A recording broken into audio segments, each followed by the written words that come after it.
Ngayong adlaw, ari naman ko, samahan niyo po ako sa aking buong araw dito sa Tugigaraw.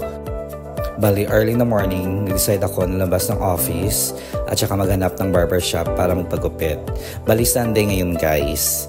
Tapos, ayan, palakad-lakad ako. Bali, ang layo ng palabas dyan sa street mismo sa office, papunta sa may main road.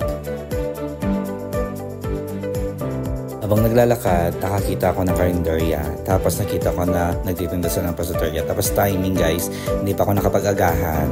And then, nakita ko yung pansit batil patong na to na mas try daw. Pag dito ka sa Tugigaraw City, sabi ng mga EO namin. Masarap daw po siya guys. Pero parang okay lang naman. Hindi siya masyadong masarap. And then there, after ko mag-agahan, tapos yung katabi noon, merong barbershop. Bali, nagpagupit na lang din ako dyan. Tapos, nung hapon na, nag-decide kami na magsimba. Kaya yan, nag-aantay din kami ng tricycle dyan kasi medyo malayo yung simbahan at saka hindi kaya siyang lakarin. Yung mode of transportation nila dito guys, tricycle lang talaga.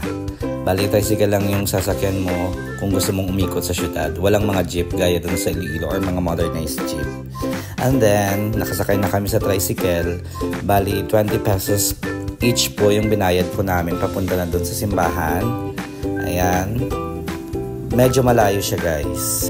Na-notice ko din dito guys sa Tugigaraw, sobrang traffic ng daanan nila kahit yung bumabiyahe ay yung mga tricycle lang.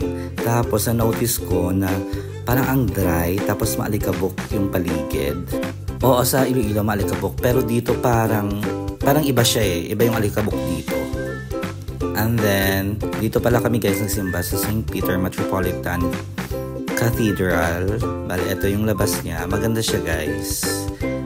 Yan.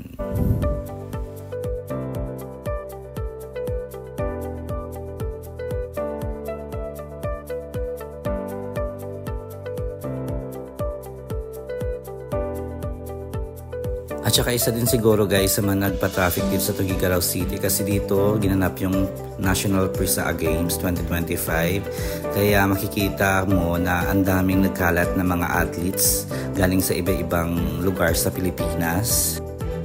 On the way na kami nito sa SM guys kasi kakatapos namin magsimba at saka nag-decide kami na maghapunan sa SM.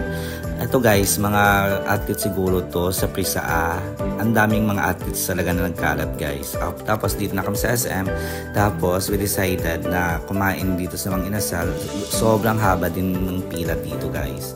Tapos ayan, only rice syempre kasi gutom. And then, konting gala lang guys. Eto, sa Prisa A din siguro to. And then ganyan. Tapos pagkatapos nito guys, umuwi na kami sa office.